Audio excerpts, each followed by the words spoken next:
What's up, guys? Welcome to your 58th Android tutorial, I believe it is. And what we're going to do in this tutorial is access this edit text and also our list preference. So what I want you guys to do now is open up our data, open classes activity. This again is where we kind of set up our question for the most part, and we commented out some stuff. So we're going to add some additional information from our preferences in this class, since we had to kind of comment out some of these other lines from previous tutorials. So what we're going to do is basically set up again our shared preference little object for the most part. So we're going to say shared preferences, and we're going to call this get data as well, just like the last tutorial.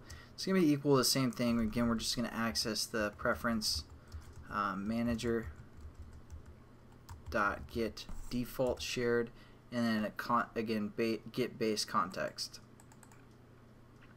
Finish off our application, and now we're going to get some information as well from our preferences. Again, we have to import that, and we're going to set up an edit text, or we're going to set up a string, basically two string variables.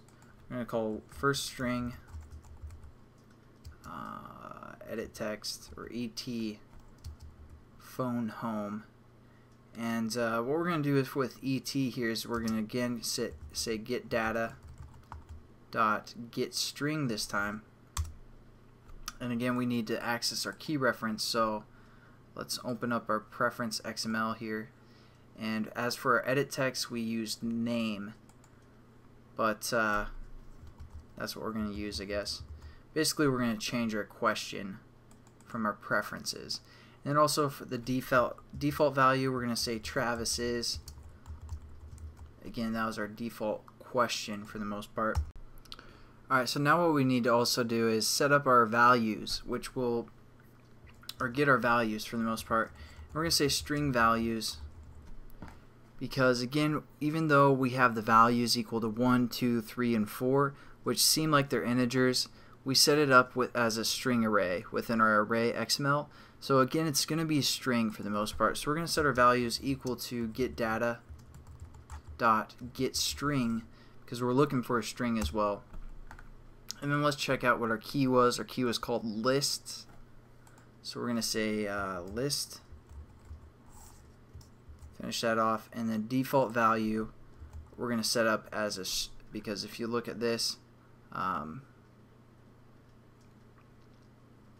basically our default value we're going to say 4, something like that. Again, because it takes two strings within its parameters for the most part, a key string and a default value. Again, in case if our preferences doesn't have anything set, it's going to have a default value of 4. Now what we're going to do is we're going to set up our if, and we're going to say values. Again, you can't compare strings like string called values equals 1, even though basically our string reference could equal the value of, the string value of 1. We have to use a method such as content equals, and then we can say equals within parentheses 1. So basically, if our option 1 has been selected, our string value will equal 1, and we compare that string value to the string value of 1 right here. If that's the case, we can set up something within these parentheses. So what we're going to do is we're going to say our question, which is our text view that asks the question within this activity. We're going to say question equals, or set text to ET, which will again be our edit text from our preferences. So let's test this out, make sure it works, but again, that's kind of how we can pull from our preferences. Kind of just an overview or review of our last tutorial, but let's just make sure it works.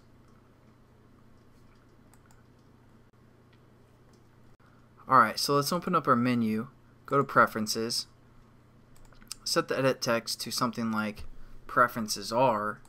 That's what I set it up to. So we're just going to say preferences are. That's basically going to be our question if our list activity has the first option selected, which it does at the moment. but just to make sure it works, we're going to say option 2 is selected. So basically that question won't be asked. So let's go into our data, hit start, Travis is, and now let's go back, menu, preferences, change our list to option 1, which will set our value equal to 1, which again is a string, so we have to use contains or is equal to, or whatever method we use, content equals 1. So that's going to be the case because our value is set to 1 right now. So let's open up our data, hit start activity, and as you can see now it says preferences are, because that again our value is equal to 1. So it's going to allow us to use that edit text, which we converted into a string for the most part, and then we use that string to set the text of this question. So hopefully that kind of makes sense, again using the preferences and how to access them. If again we close the activity, everything is going to be set for the most part, and it's going to save and then kind of open up that saved data the next time we run our application. And so again our value is set to 1, and so it's going to be preferences are. So hope you guys kind of enjoyed that, understand preferences and how they can be useful for the most part, and I'll catch you guys in the next tutorial.